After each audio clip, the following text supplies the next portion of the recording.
because the hosting, whenever they're changing your DNA, causes that. Oh. Can you tell me what they changed, or not right now?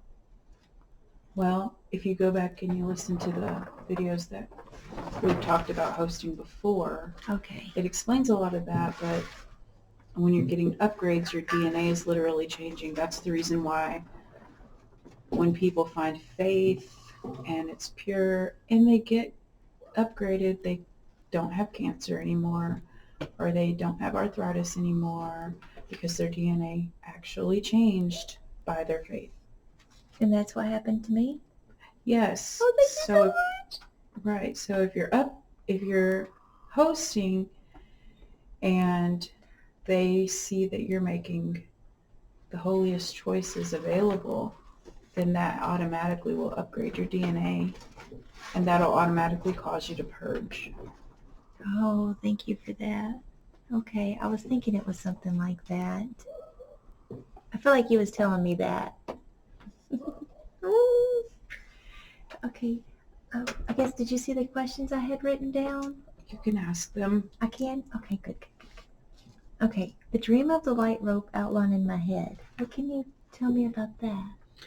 Yeah, so that's actually what's happening. That's actually what's happening to you whenever you are allowing the progress to be made, whenever you are allowing the hosting to take place, whenever you're not resisting it, whenever you're not. So let me give you an example. Like if you have children in your home and they're misbehaving and you're not raising your voice and you're not getting, your peace is not being disrupted because they're acting badly, then that's showing the selflessness that you've learned. Whenever you are in a relationship, a romantic partnership with someone, and you're not saying, you better do this and you better provide me with this and you better do this because you love me, so you better do this. You're not doing those things. So you're showing your pure heart. In fact, you feel guilty for even accepting the help that he wants to give you. So you're definitely not making selfish demands. So that's another example. Or when your friend or your family member does something that would be disappointing to you normally, but you just glide right past it. You're not bothered. That's another way. Those are all examples of selfless behavior and higher learning coming together so that you can, I have to be careful what I say, so that you can get those upgrades. An automatic thing that happens with your upgrades is the DNA is changing, and that's happening to all three of you. Oh, I love that. Okay, so that was a true vision of that light. Yes, so back to your dream. Right, so the dream is showing what you're actually doing. You're actually becoming a whole new person. Do you remember when we talked about this about a year ago? Yes, you said I was going to be getting a whole new body. Right, so that's the actual thing that's actually happening. That's not your brain trying to make sense of it. That's actually happening. Okay, I'm getting stronger. And that explains why I'll be having my Kundalini. Yes, it is beginning. Okay, I just need to keep stretching. Yes, and you can, yeah, right, and you can speed it up with the yoga. You can speed it up with eating root vegetables. Do you know what root vegetables are? Can you give me examples? Like carrots or Brussels sprouts or anything that you eat the root of. Okay. So that's a root vegetable. That's the holiest food that you can eat. And y'all told us that before. Yes, and you'll eventually understand when you start doing it how it makes you feel and how you want more of that feeling. And the reason that people the reason that people have the Kundalini yoga, and the reason that people become addicted to yoga in general is because it clears the chakras and it creates a Kundalini awakening, right? So, but if somebody is doing the yoga or the Kundalini yoga, because they are two separate things, but the Kundalini yoga just makes it faster. The regular yoga is just creating it or causing it to open up. The reason that people become so addicted to that is because the feeling that comes with all the chakras opening is called the Kundalini, and then and you know that you get the total power, you get the total bliss, you get the sexual awakening, you get the spiritual awakening, you get the mental awakening, and you're in the 5D. You know that, right? Yes. So that you have people who are obsessed with the yoga because they feel that happening to them. But if they haven't had an ego death, if they haven't been fully realized, if they haven't done their shadow work, and then they have a Kundalini awakening, most of the time they can't handle it. It's too much power. They will become some kind of addict because they're trying to numb all that energy that they can't handle anymore. Or they become a whore, essentially, because they can't control the sexual urges.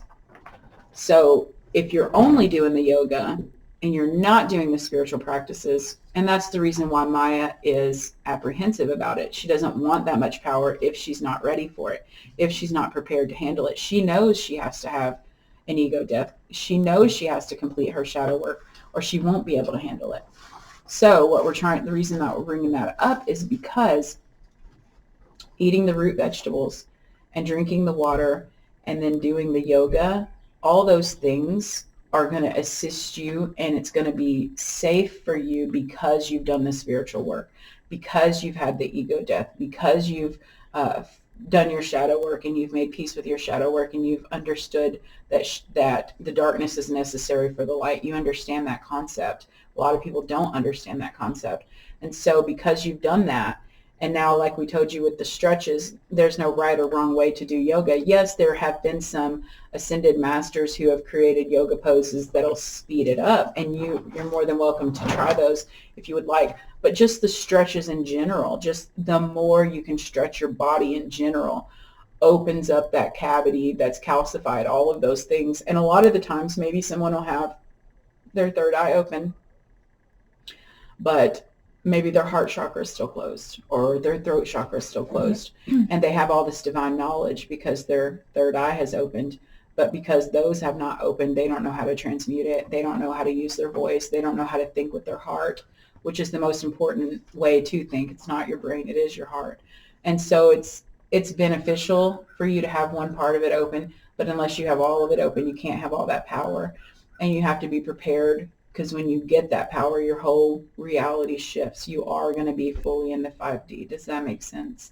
Yes. So I'm on my way to that.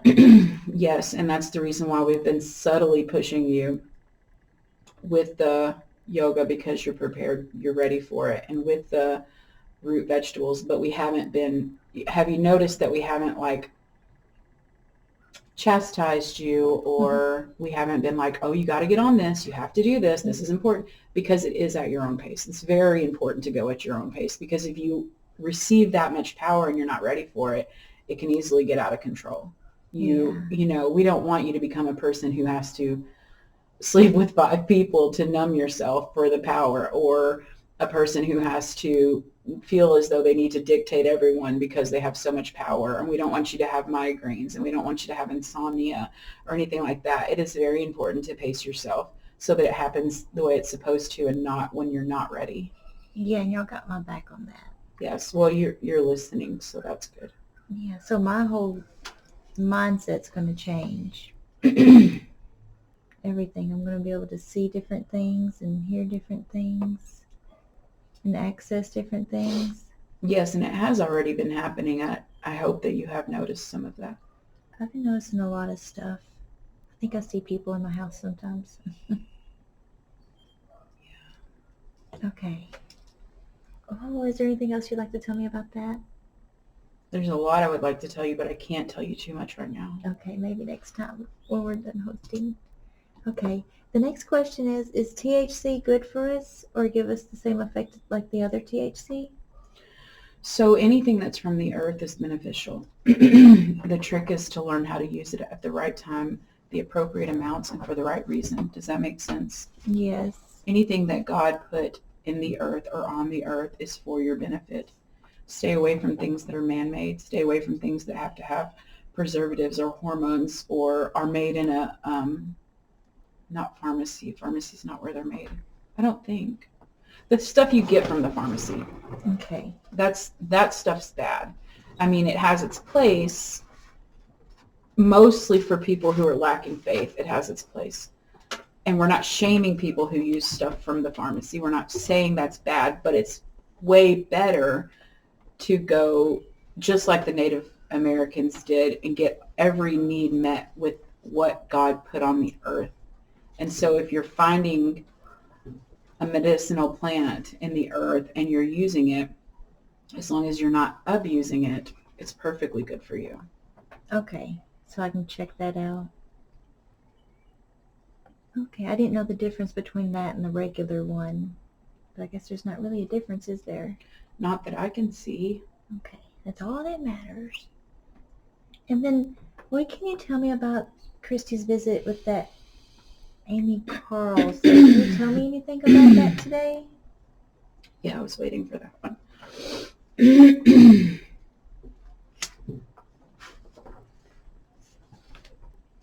Yeah, so she's here, and I'm trying to only talk to you and not talk to her at the moment because I'm her guide as well. Oh, okay. Okay, Jennifer, so this is it's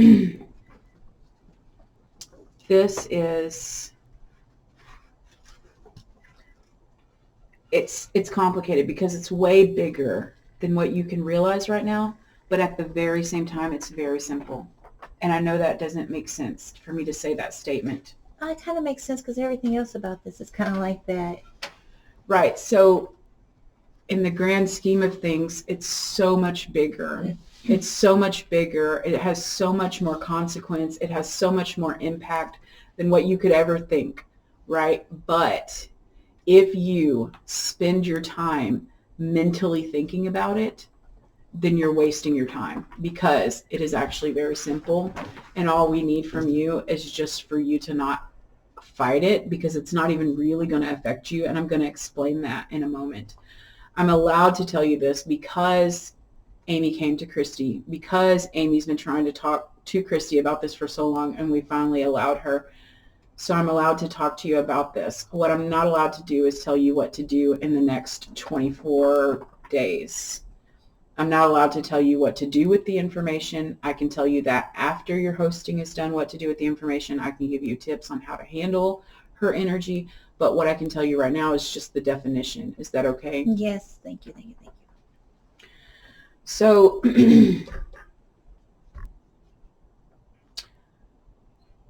when Amy passed away, she had not regret, because regret's not something that you experience, but reflection. She had reflection on the mistakes that she made in the last 4 years of her life that caused her descension.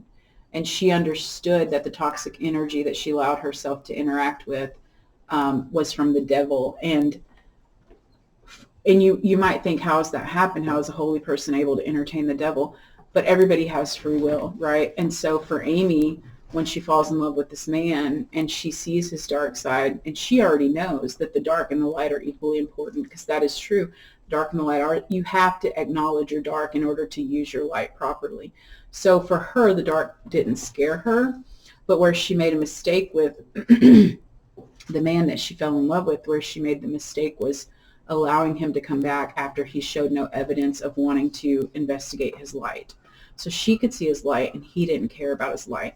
And so whenever she was doing that, every time she would spend time with him, thinking that she's transmuting his darkness into light, thinking that she's able to will her vision onto him and will his healing into him. You can never do that. But she was becoming blind, because when you spend time with someone who's only dark, little by little it chips away at your ascension. Little by little it chips away at your vibration, and it actually can drive you mad. It can drive you crazy. And so for Amy, she's like, I'm not hearing. She internally, she knows I'm not hearing my guides anymore. I'm not. But she's not picking up on the fact, oh, because you're surrounded by this darkness. And so she's just thinking, well, I can just keep winging it until it comes back. I can just keep winging it until my guides come back. And then on the flip side of that, for all of her followers that came and they built her this great big ranch, in Colorado. And then once again, they did it again in Oregon when they built her this great big huge ranch. And she was so grateful because they pulled all their money. Well, she was actually stunned when they pulled all their money and they built the ranch and they bought the property for her and they created this almost commune on it. She was hesitant because, of course, no one wants to live with 15 people. No one wants 15 people in your home. But at the same time, for her, she already had this vision of the Great Awakening. She already had all the knowledge. She had more knowledge than anybody about the Great Awakening, and she never gave up on the mission, and she never let naysayers distract her, and she kept getting stronger and kept getting stronger. And so she knew that the world was going to shift. She knew that all the light workers were supposed to come together. She knew there was going to be a huge collective shift. And so for her, she just thought, oh, well, I'm uncomfortable in this moment, but maybe that's just my flesh. And maybe this is actually the way it's supposed to be. And maybe this ranch is the beginning of a whole, like maybe one day soon, the whole state of Colorado will be enlightened and everyone will want to come here. And this is the start of it. So I can put away my discomfort momentarily and see this through. But that wasn't true. What started out for her, just trying to have a holy heart and trying to have a holy presence about her and letting all these people in, you can't constantly be surrounded by anybody, much less 15 anybody's, because you have to have your own space. You have to have your own time for healing and rest and all of that. That's very important. A little bit of solitude is very important for every single person because you have to decompress. You have to have that privacy. And so even with one person or two people, I mean, mothers learn this all the time, or people that allow their family members to live with them, they learn this all the time. They get frantic and they have this frantic energy because you're absorbing all these other people's energies. And so for her, falling in love with basically a demon and allowing all of these people, because she felt like, oh, who am I to question God's plan? I need to just let this happen. She thought she was coming from a good place, but she wasn't using discernment. And if she hadn't fallen in love with the darkness, she would have had more discernment to go, okay, this isn't right. We all need our own home. She would have had that. So for her, whenever she did her life review and she realized, I should still be alive. I should still be living in the light. I should still be bringing the light. She had to, in her mind, she actually tried to reincarnate, but then she realized it would take 30 to 40 years, and she didn't have 30 to 40 years. So for her, she realized that. So you know how we told you in the afterlife and in heaven, time doesn't exist? Yes. Right. So when she passed away, a year and a half-ish ago, when she passed away, and she's on the other side, and she finds you on the other side and says, hey, I got to get back. I got to finish my mission. I got to continue this message. I got to get back. But I don't have 30 or 40 years to figure this out in a new body. I need to figure this out now. And so because time doesn't exist, you weren't even born yet. There is no time, right? So you're just there. You're just a spirit that's there who's making your grand plan for how your next life is going to be. And you're like, oh, it's okay. I'll let you come inside of me every once in a while if you need to. I mean, just don't change my personality and just don't change my character.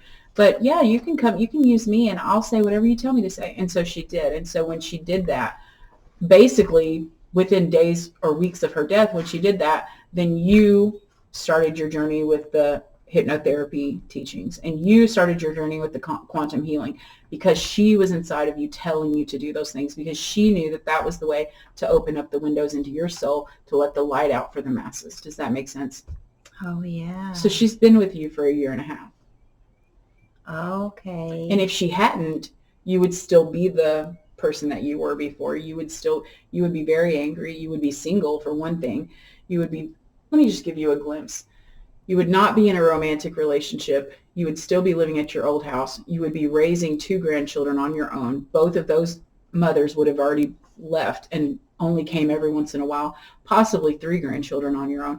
You would be very bitter. You would be very angry. Your heart would close up. You wouldn't have anybody close to you. You would be a very, very upset, confused, and lost person. So the reason that you agreed for Amy to come and almost host with you inside of you, the reason you allowed that is because you knew your daughters needed that healing. You knew that you most importantly needed that healing because Mark was your spirit person. He was your spiritual lover, and you wanted that in this life. And so if you hadn't had let Amy come and do that, you would have this super dark life with these super dark children and trying to do the best you can with grandkids that you don't even want to raise. And you would be a very angry, lonely person. But you knew by letting Amy do this that it would open you up. It would wake you up. It would crack you wide open so that so you were like, yes, please. This is exactly, it's like a braid, right? You're braiding all the pieces in. And so you were like, yes, this is exactly how this can flow because I don't want to go another lifetime without fully realizing all of this. Does that make sense? Okay, so I set it all up before I was even born. Both of you did. And it's weird to think in terms of time on Earth because it was only a year and a half ago. But in the spiritual world, there is no time. So it was actually 41 years ago, 42 years ago. So if you take the time away, it doesn't even exist. Right. Well, that's so interesting. So see, you haven't changed your personality in a year and a half. You haven't changed your character. But at the same time, Jennifer, everything has changed. Yeah, for the best. Right. So you don't have to worry about, oh, if this lady is accompanying me and I have her essence, I'm going to forget who I am. Well, you haven't so far, and you've been doing it for a year and a half. So I just need to learn how to embrace it and bring it through? You are. Oh, okay. You are. She was just wanting Christy to know so that you could know. Basically, you've been doing it, but she really just wanted y'all to know, hey, you're fixing to get really famous, and it's because Jennifer's embodying my essence and using my words because I'm giving them to her. Okay. And y'all have already told us all along. You're just adding a little more to it now. Well, you're going to get more divine knowledge the further along you go up. I gotcha. Okay. And we told you that from the beginning, too. Yeah. It's crazy how my perception of it is more aware of it now. Yeah. Oh, that's so funny. Okay, cool deal. Okay. I'm getting there. I'm so excited about it. Just research the root vegetables.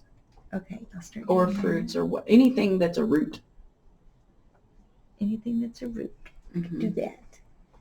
Okay, and then Christy's question. Is it okay to ask Christy's question? Yes. Okay. The info for Chaz. Why now and why so strong?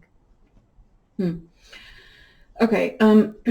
Corbin's not going to come through because he's very scared of disrupting the hosting because Chaz is hosting. Everybody on your team is hosting right now. Okay. So Corbin doesn't want to disrupt that, but he's also not been a spirit guide as long as I have. And I know that's not what we call ourselves. That's what you call us, but you know what I'm saying. Yeah. So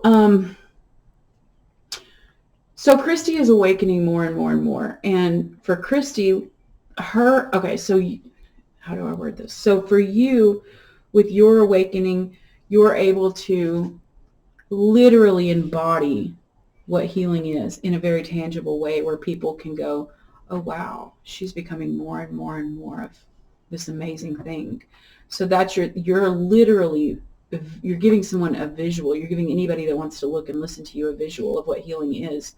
So, but for Christy, for her, part of her awakening is that she's a messenger, right? So her job has always been a messenger. And that's the reason why she was open to being the medium that she is, because that's just one avenue of being a messenger.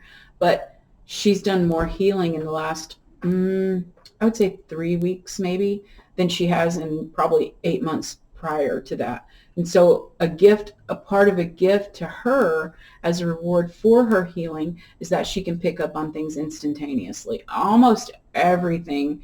It's like, and also even when she just starts saying, hey, I'm getting these thoughts, and she doesn't even know, like, if it's Corbin or if it's God or whoever's coming through. It's almost because at times Christy will put a label on something, and if she's putting a label on something and she's saying, oh, I'm conscious right now and I'm still getting these thoughts and this is new and I don't do this very often, but I'm very conscious and I can hear this and I better tell someone. But if she puts a label on it and if she says, hey, Corbin's here and he wants to say this, it kind of freaks her out because she gets scared of misrepresenting something, or she gets scared of affecting it in a way that it shouldn't be affected with her own personality. But if she doesn't put a label on it and she doesn't say so-and-so's here and this is what I'm supposed to say, especially something so divine as Chaz's spiritual path, and she's not putting a label on it, she's just being very comfortable, and she's so comfortable that she's able to say, I'm getting this information, I don't know where it's from, but hear me out and do what you want with it. So she's giving you full disclosure. She's not saying, pay attention. This is super important. This is your life. Well, she's not doing that. She's so comfortable that she's even able to say, I don't know where this is from. I don't know if I'm making this up, but this is what I got. Do what you want with it. Yeah. Right? So for her, that's a good thing because she gets almost nervous on a conscious level, not when she's unconscious or subconscious, but on a very conscious level. If you're just driving in the car and she starts getting all of this revelation, and if she was to say, hey, I've got Corbin here, I'm representing him, she would get pretty nervous about that because she would want to do it perfectly. But whereas if she can stay in her own personality, she's not nervous. She's just saying, hey, guys, you want to hear this? This is something. You know what I mean? Yes, yes. Right. So that's the reason why it's so, that's the reason why it's been happening more and more. And it's because she's healing. She's finally able to put in the work. She's finally able to see results of putting in the work. And as a reward for that, she's going to start doing this more and more and more because her job is she is a messenger. I love that. We're all messengers, aren't we? Yes, but you all have different ways of doing it. So for you, you're transmuting hope, right? So Christy, she's not as knowledgeable at transmuting hope as you are. She's not able to, at this moment, take her personality out of it and just be the light and nothing but the light. She always has a little bit of her personality mixed in, and I'm sure that's from being a little jaded from doing this for 20-something years and nobody ever listening to her, and so her personality slowly just seeped back in because no one ever listened to her. And so for you are able to just go, let's get Jennifer out of the way and let's show the light. And so whenever you're doing that, like your whole face changes. Your whole personality almost changes and becomes so holy. Your skin texture changes. Your voice changes. Everything about you changes when you're just being that Holy Spirit and letting that Holy Spirit flow through you. But Christy isn't able to pull her personality out all the way completely enough to allow just the Holy Spirit to come through. I know this is very complicated and it doesn't make very much sense to you. I'm trying as best as I can in your language to show you what I'm trying to show you. No, you're doing good. But for Chaz, when he gets started on his mission and when he really starts to awaken on his mission, he doesn't give a shit about being a messenger and he doesn't give a shit about letting the Holy Spirit. What he gives a shit about is discovery, right? So he has a very curious mind. He's not here for the crowds. He doesn't care about the crowds. He wants to expand his knowledge. And so, but by him doing that, just like when Christy said that he should have been an archaeologist, that's spot on. That would be the perfect job for him. But by him being on a knowledge-seeking mission, right? So he's going and he's going to get to a point in his life where he's just like, it doesn't matter what the blockages are. It doesn't matter what people try to throw at me. I'm going to find this knowledge and I'm going to investigate and I'm going to write books or I'm going to write manifestos or I'm going to somehow figure out how to document. It's not for the masses. He really, and it's not even a personality defect. It's just who he is because he's never cared about impressing people. He's never cared about other people's journeys. And that's just who he is. And just like every one of you have your own personalities and you can't help what it is that's built into your psyche and what's built into your personalities. And that's not saying that like if Chaz has all this discoveries and he's made all this discoveries and people are coming up to him asking him questions, that's not saying he's going to reject that because he's not. Of course, like-minded people are going to want to be around like-minded people. But what I'm saying is he's not out for fame and he's not out to change anybody and he's not out to impress anyone. But once he gets started on his missions and once he gets started, and it's starting right now, but once he gets started on let's uncover the secrets of the universe, let's see what history has to teach us. Once he gets started on that, because he has a God inside of him, because he is a spiritual giant, that will be so much more revelation than anybody probably has ever experienced. And it'll be it'll be a lot, right? So that's the reason why it has to come in waves, because if it was all to happen to him right now at this moment, his head would explode. You know what I mean? Like he would just be like, what? Right. So when it comes in waves, you're almost prepping. Your subconscious already knows, right? But your conscious needs preparation. Your conscious needs time to accept things on levels, right? Yeah. Kind of like y'all told us before, or someone said you can't feed a steak to a baby. Mm-hmm. That's right. Baby steps. Oh, I love it. Thank you, thank you, thank you, thank you. Yeah, and I don't think I revealed anything that would affect you for the next 24 or so days. I don't think I did No, that. I don't think so. No, Okay. not in my vision. Okay. If I could have you review me, I would. Oh, you're so funny. You do wonderful. You do wonderful. Oh, awesome. Well, that's all we had for today. Thank you so much, Cresita. I love you so much. Good job paying attention to your dreams, by the way.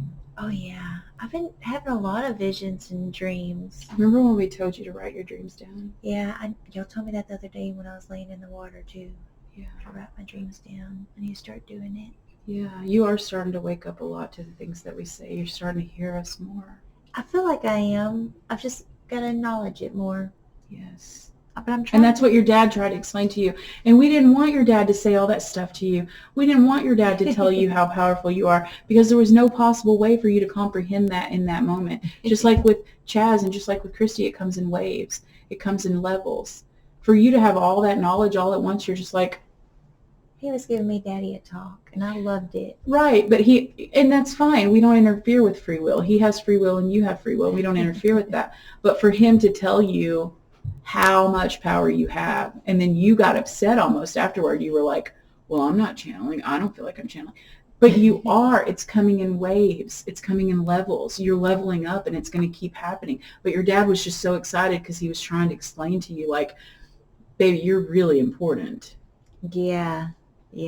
I'm trusting myself more. Yeah, don't question things. I'm getting better. Yeah, I know. I'm getting better.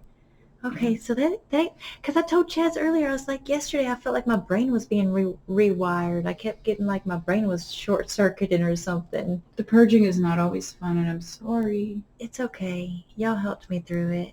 I got to sleep a long time after it was done. And it's so worth it in the long run. Yes. Because that's a permanent upgrade, right? Yes. Well, unless you fall in love with darkness, thinking that you can change it. Oh, well, I can't change darkness. I'll just keep holding space in for light. Yes, Dark has to change itself.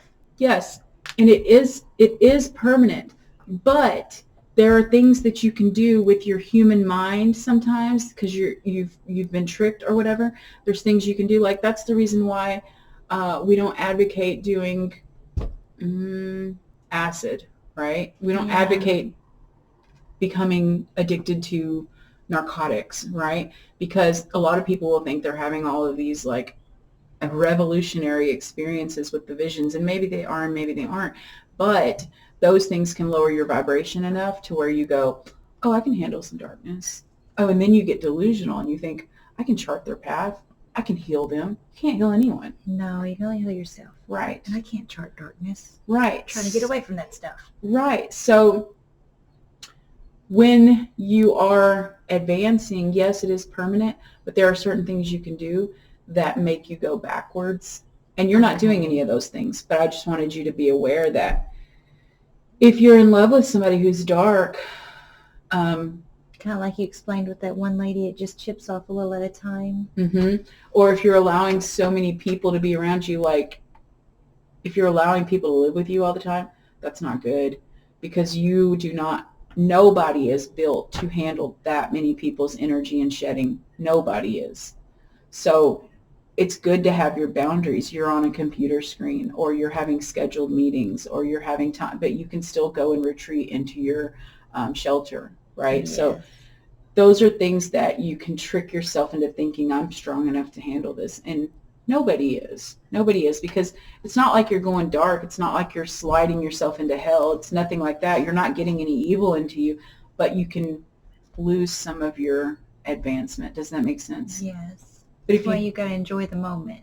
Yes, and your intuition is strong and you're not a drug head. You know, she was doing things experimentally thinking that they were expanding her awareness, but they were really lowering her. So you're never going to be a person who wants to be on narcotics. You're never going to be a person who ignores your intuition. So I think you're going to be fine. Okay, good. I think we're all going to be fine. I think we're all on a beautiful journey. And if you ever stop hearing from me or if it ever becomes weaker, then you can maybe self-evaluate a little bit. But I don't think that's going to happen. Yeah, because if you're not coming through, then I got to get back on track. Yeah. But we're all good. Christy and Chaz will keep me in line too. You're going to put that responsibility on them. Yeah, it'll be all right. They got me. You got me. I think that's all for today. Okay, we are very pleased. Oh, I love you, Cresita. Thank you. Oh, we love the book. Thank you. Mm-hmm.